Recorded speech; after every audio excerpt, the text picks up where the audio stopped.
갈라디아서는 6장 149절밖에 안 되는 짤막한 서신이지만은 로마서와 함께 바울의 2대 서신으로서 기독교 복음의 진수가 무엇인가를 설명해 줍니다. 그 내용을 간단히 요약하면은 1, 2장에서는 서론적인 말씀과 함께 바울의 사도직을 변론했습니다. 3, 4장에서는 율법과 복음을 대조시킴으로써 기독교 복음의 특성이 무엇인가를 설명해 줍니다. 그리고 5장과 6장에서는 이러한 기독교 복음 위에 세워져야 할 크리스찬의 윤리와 생활을 설명해 주고 있습니다. 그러니까 오늘 봉독한 본문 말씀은 3, 4장에 대한 결론적인 말씀인 동시에 5장과 6장에 대한 서론적인 말씀이라고 생각할 수 있습니다. 근데 여기 보면은 기독교 복음과 기독교 진리를 설명해 주는 가장 중요한 7대 용어가 집약되어 있는 것을 발견할 수 있는 것입니다. 우리가 성령으로 믿음을 쫓아 의의 소망을 기다리노니 그리스도 예수 안에서는 할례나 무할례가 효력이 없되 사랑으로서 역사하는 믿음뿐이니라. 얼마나 귀한 말씀인지 알 수 없습니다. 첫째 용어가 성령이라고 하는 말입니다. 우리 크리스찬의 삶은 내 뜻, 내 주장, 내 고집대로 사는 삶이 아니고 성령의 감화와 성령의 뜻을 쫓는 삶인 것입니다. 사도 바울은 고린도전서 12장 3절에서 성령이 아니고서는 그 누구도 예수 그리스도를 구주로 고백할 수 없다고 말씀을 했습니다. 로마서 8장 9절에서는 그리스도의 영이 없으면은 크리스찬이 아니라고 말씀하기도 했습니다. 두 번째는 믿음이라고 하는 말입니다. 우리가 구원받는 것은 우리의 공로나 행위로 말미암지 않고 예수 그리스도를 믿음으로 말미암는다고 하는 것이 신구약 성서를 꿰뚫는 가장 중요한 기독교의 핵심적인 진리가 됩니다. 세 번째는 의라고 하는 말입니다. 이것은 우리 인간의 의를 가르치지 않습니다. 하나님의 의를 의미합니다.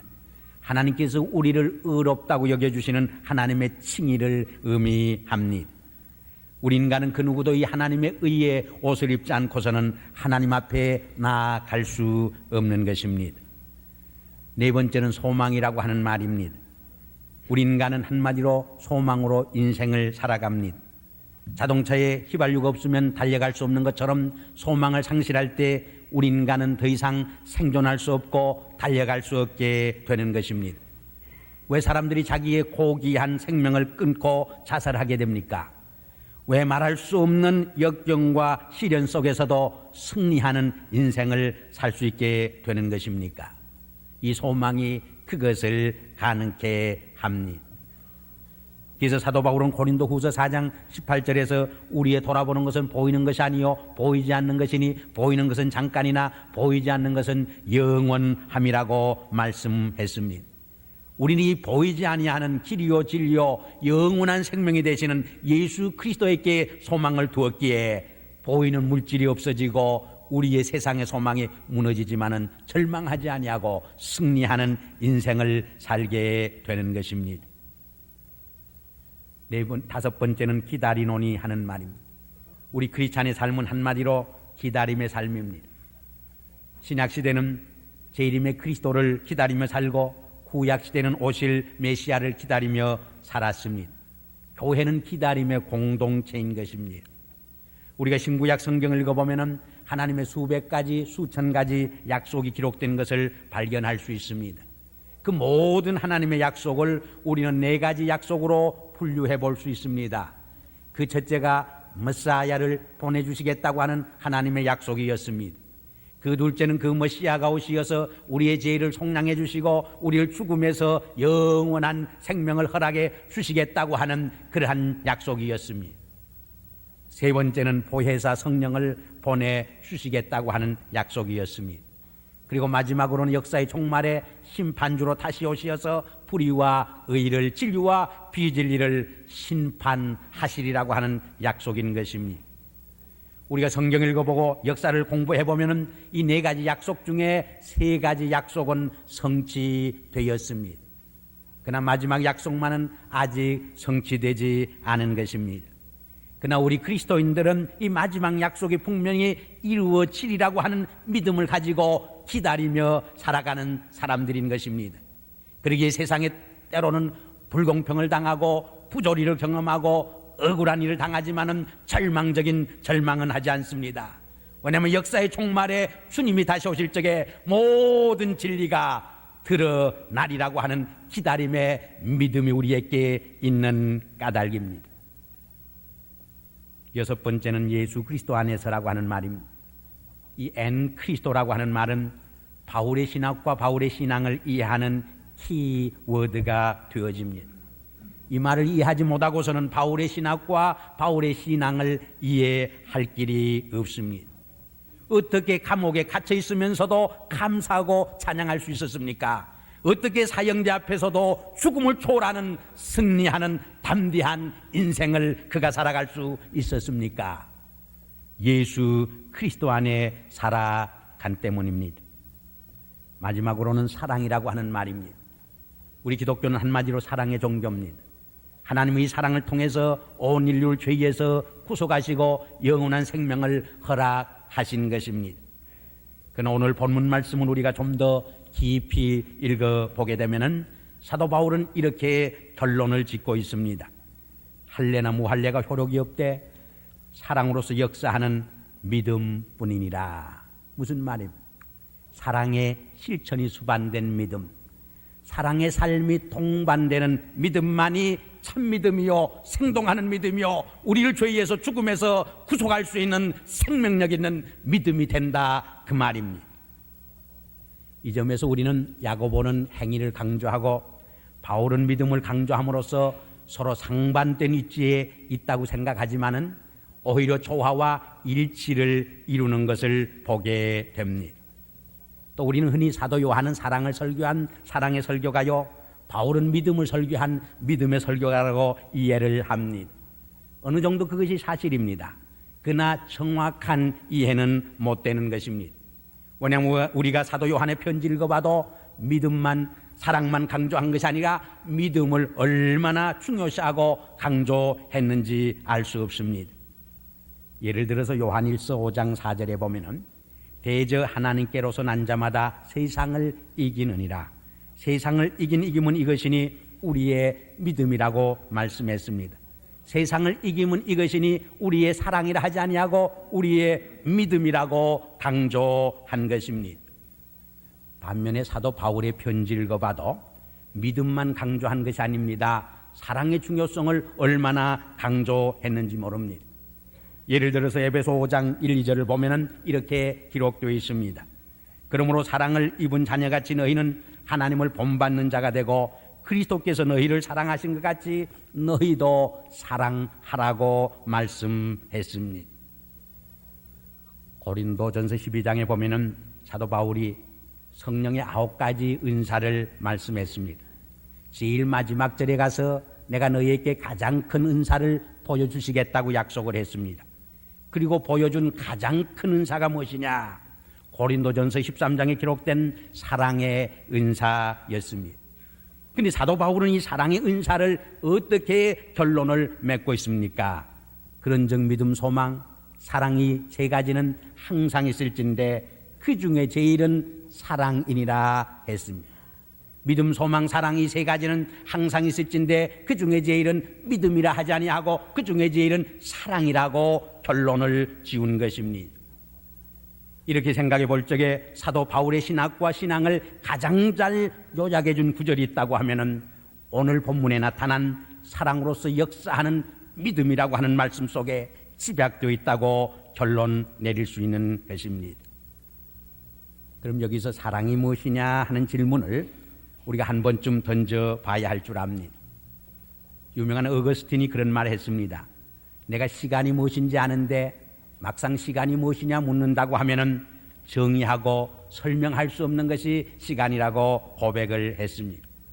저는 사랑도 그와 비슷한 것이라고 생각을 합니다. 우리가 사랑이 무엇인가 다 알고 있지만은 막상 사랑이 무엇이냐 묻는다고 하면은 설명할 수 없는 것이 사랑인 줄 압니다. 왜냐하면 사랑은 말로 설명되어질 수 있는 것이 아니고 우리의 생활을 통해서 증거 되고 고백되어야 하는 까닭입니다. 그러면서도 우리가 가만히 살펴보면은 얼마나 많은 사람들이 사랑을 좀 설명해 보려고 노력했는지 모릅니다.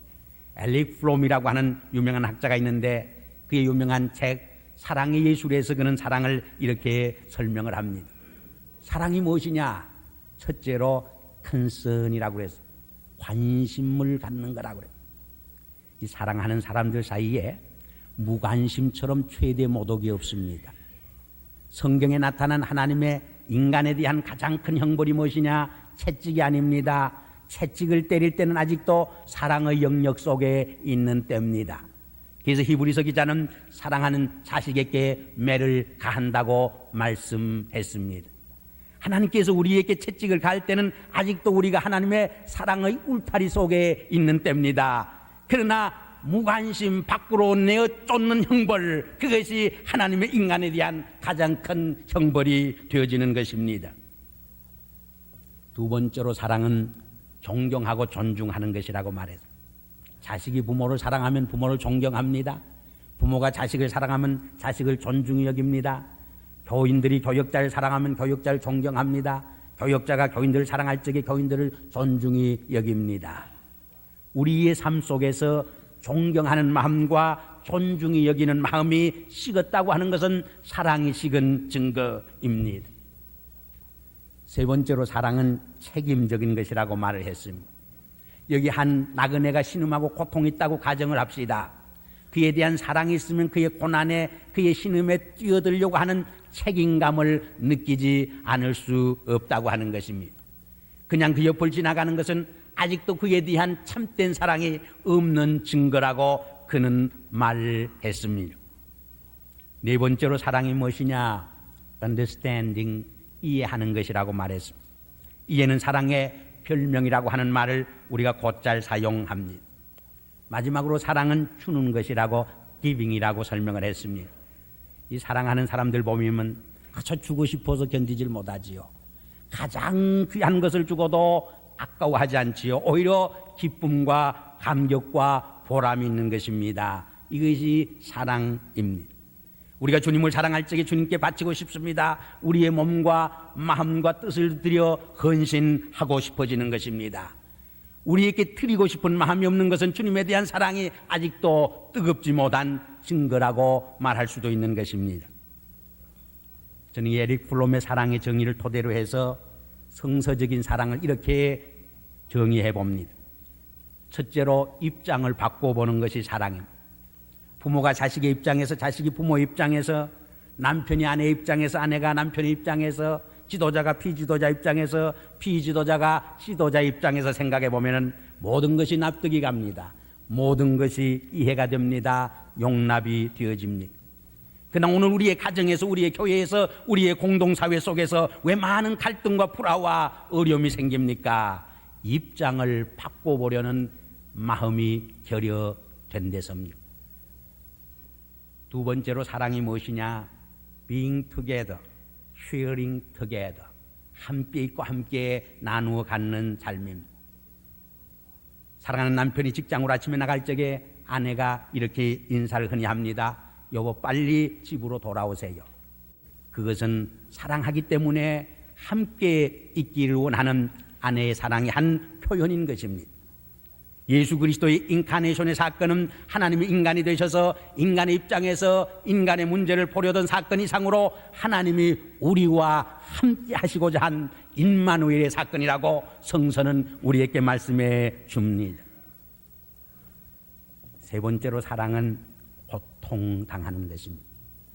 사실 고통하는 사랑을 이해하기까지 사랑의 참된 의미를 우리는 깨닫지 못하게 됩니다. 고린도전서 13장에 보면은 사랑은 오래 참고 하는 구절이 있습니다. 킹 제임스판 영어 성경에 보면은 이렇게 번역을 했습니다. Love suffers long. 사랑은 오래 고통한다. 얼마나 멋있는 번역인지 알 수 없습니다. 신구약 성서는 한마디로 하나님의 이 오래 고통하는 사랑으로 가득 차 있는 것을 우리가 읽게 됩니다. 구약 성경에 보면은 호세아라고 하는 선지자가 있었습니다. 그의 아내 고멜이 있었는데 시골 나가서 남의 남자와 정을 통하게 됩니다. 호세아가 그를 죽이고 싶도록 증오하고 분노하게 됩니다. 그러나 하나님은 호세에게 나타나서 그 음녀와 같은 아내를 용서하고 집으로 데려오라고 계시하십니다. 하나님은 이 고멜의 사건을 통해서 음녀와 같이 하나님을 배반하고 떠나간 이스라엘 백성들에 대한 하나님의 고통하는 사랑을, 하나님의 아픔의 사랑을 설명해 주시려고 한 것입니다. 예수 그리스도의 십자가의 죽음, 그것은 하나님의 고통하는 사랑, 아픔의 사랑의 절정을 의미하는 것입니다. 네 번째로 사랑은 용서하는 것입니다. 주님은 십자가상에서 자기를 창으로 찌르고 생명을 앗아가는 원수들을 향하여서 저주하지 아니하시고 아버지여 저들을 용서하여 주시옵소서, 저들이 하는 것을 하지 못함이니이다. 용서의 기도를 드리셨습니다. 주님이 세상에 오시어서 우리에게 설교해 주신 가장 핵심적인 진리가 있다고 하면은 사랑과 용서였습니다. 그는 마지막 순간에 자기의 삶을 통해서, 자기의 생애를 통해서, 행동을 통해서 사랑의 용서를 보여주신 것입니다. 우리가 성경을 읽어보면 예수님의 용서에 관한 많은 교훈을 접하게 됩니다마는 세 가지로 요약해 볼 수 있습니다.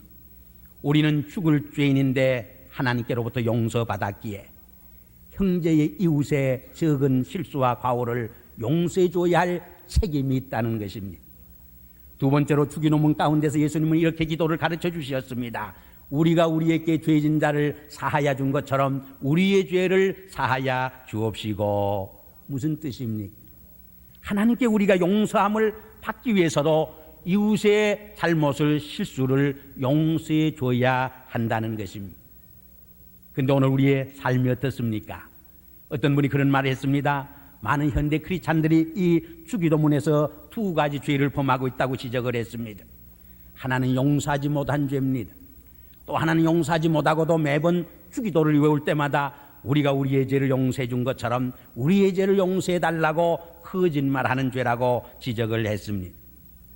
그러므로 더 솔직한 우리의 기도가 되기 위해서는 하나님 아버지, 나는 남의 죄를 절대로 용서하지 못하지만은 내 죄만은 용서해 주시옵소서, 이렇게 고쳐 외우는 것이 더 진실된 우리의 고백이 아니겠느냐고 반문했습니다. 우리의 중심을 찌르는 말씀이 여기 있는 줄 압니다. 어떤 장로님이 아주 억울한 일을 당했습니다. 잠이 오지를 않습니다. 당장 주먹 다짐을 하고 싶습니다. 그런데 그날 밤에 하나님이 나타나서, 주님이 나타나서 그 적은 일을 내가 용서하지 못한다고 하면은 나도 내 죄를 용서해 주지 않겠다고 말씀을 합니다. 너무 깜짝 놀라서 깨어보니까 꿈이었습니다. 그래서 친구의 잘못을 용서해 주었다는 간증을 들은 일이 있습니다. 세 번째로, 용서는 양보하는 길 같고 지는 길 같지만은 사실은 승리하는 길이요, 축복받는 길이요, 생명을 얻는 길이 된다고 하는 것을 우리에게 성서는 말해 줍니다. 심리학자의 말을 빌리면은 우리가 왜 육체적으로, 정신적으로, 영적으로 병들게 되느냐, 다른 사람을 미워하고 용서하지 못하는 마음이 쌓이고 쌓일 적에 정신적으로, 심령적으로, 육신적으로 병이 생긴다고 말합니다. 우리가 건강하게 기쁨과 행복하게 살기 위해서도 우리는 용서하는 삶의 비밀을 배워야 할 줄 압니다. 마지막으로, 사랑은 희생하는 겁니다. 주님은 십자가상에서 자기의 보혈과 살과 생명을 쏟아 희생하심으로써 온 인류를 죄에서 속량하시고 구원해 주신 것입니다. 사도 바울은 이러한 예수님의 희생적인 사랑을 로마서 5장에서 이렇게 표현을 했습니다. 하나님의 사랑은 우리가 연약할 때도 우리를 사랑해 주시고, 우리가 죄인 되었을 때도 우리를 사랑해 주시고, 우리가 원수 되었을 때도 우리를 사랑해 주시는 사랑이라고 증언했습니다. 그러나 우리 인간의 사랑은 어떻습니까? 건강하면 사랑하고 병들면 떠나가는 것이 인간의 사랑입니다. 성공하고 출세하면 사랑하는 척하다가 실패하고 좌절할 적에 떠나가는 것이 인간의 사랑입니다. 부유할 때 사랑하다가 감옥에 가면 떠나가는 것이 야속한 인간의 사랑들입니다. 77년도에 이리 열차 폭파 사건이 있었습니다. 아마 우리 교회 오셔서 부흥회도 인도하신 안경훈 목사님께 제가 들은 이야기인데, 그때 병원들을 방문을 하게 되었는데 한 병원에 갔더니 20살 좀 넘은 한 처녀가 팔다리를 잃고 그렇게 슬피 통곡을 하고 있더래요. 그래서 아마 젊은 몸에 팔다리를 잃어서 그렇게 슬퍼하는가 보다 하고 나오는데, 어머니가 따라 나와서 목사님, 사실은 제가 제 딸입니다. 근데 3일 후에 결혼을 하도록 되어 있었습니다. 결혼 준비를 하러 나갔다가 이 변을 당했습니다. 근데 약혼자가 이 일을 당했는데 아는데 찾아오질 않습니다. 그래서 너무 마음이 아프고 실망이 되어서 이렇게 눈물을 흘리고 있는 것입니다. 그렇게 말을 하더라는 이야기를 들었습니다. 이것이 야속한 우리 인간들의 사랑입니다. 그러나 하나님의 사랑은 우리가 연약할 때 오히려 더욱 사랑해 주시고, 우리가 실패했을 때 더욱 우리를 찾아와 주시고, 우리가 옥중에 갇히고 좌절감에 빠져 있을 적에 오히려 우리를 감싸주시는 아가페적인 사랑이라고 사도 바울은 고백합니다.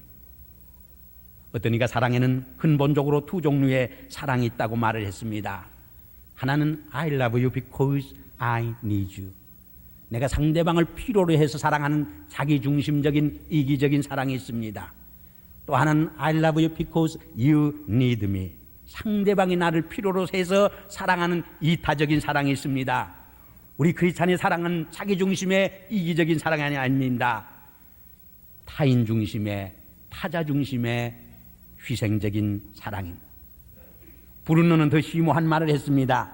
우리 크리스찬의 사랑은 because의 사랑이 아니라, 때문의 사랑이 아니라 그럼에도 불구하고의 사랑이라고 주장을 했습니다. 그 사람이 나에게 유익을 끼쳐주었기 때문에, 그 사람의 도움을 받았기 때문에 그 사람을 사랑하는 것이 아니라, 그 사람이 나에게 상처를 주었음에도 불구하고, 그 사람이 나에게 손해를 보였음에도 불구하고 사랑할 수 있는 사랑, 이것이 크리스찬의 사랑이라고 주장했습니다. 그러나 여기 문제가 있습니다. 이러한 희생적인 사랑을 우리가 어떻게 할 수 있습니까? 저는 솔직히 여러분께 고백을 합니다. 저는 그러한 사랑을 하기에는 너무나 부족한 인간입니다. 너무나 인간적입니다. 너무나 결점이 많은 사람입니다. 그래서 성경을 읽어보면 사랑은 내가 하는 것이 아닙니다. 성령의 선물입니다. 갈라디아서 5장에 보면 성령의 9가지 열매 중에 첫 번째 열매가 사랑의 열매입니다. 나머지 8가지 열매도 이 사랑이 근거한 열매인 것을 우리가 발견할 수 있는 것입니다. 우린 종종 내가 사랑하려 하기 때문에 오히려 미움으로 끝장을 냅니다. 템플 가드너가 갈라디아서 2장 20절을 이렇게 고쳐 고백을 했습니다. 거기 보면 이제는 내가 사랑하는 것이 아니요 내 안에 계시는 그리스도가 사랑하노라 하는 고백이 있는데, 이제는 내가 사랑하는 것이 아니라 네 안에 계시는 그리스도가 사랑하노라 고백한 일이 있습니다. 네 안에 계시는 그리스도가, 네 안에 계시는 주님이 사랑하게 될 적에 우리는 사랑의 승리자가 될 수 있는 것입니다. 이러한 사랑으로서 역사하는 믿음의 역군들이 되기를 주의 이름으로 축원합니다. 기도하겠습니다. 아버지 하나님, 부족한 종이 시간 당신의 귀한 말씀을 증언했습니다. 사도 바울의 고백처럼 사랑으로서 역사하는 믿음의 역군들로서 하나님을 증언하게 하시고, 이 메마른 사회 속에서 주님의 사랑을 증언하는 저희들이 되게 축복하여 주시옵소서. 예수 그리스도 이름으로 감사하며 기도하옵나이다.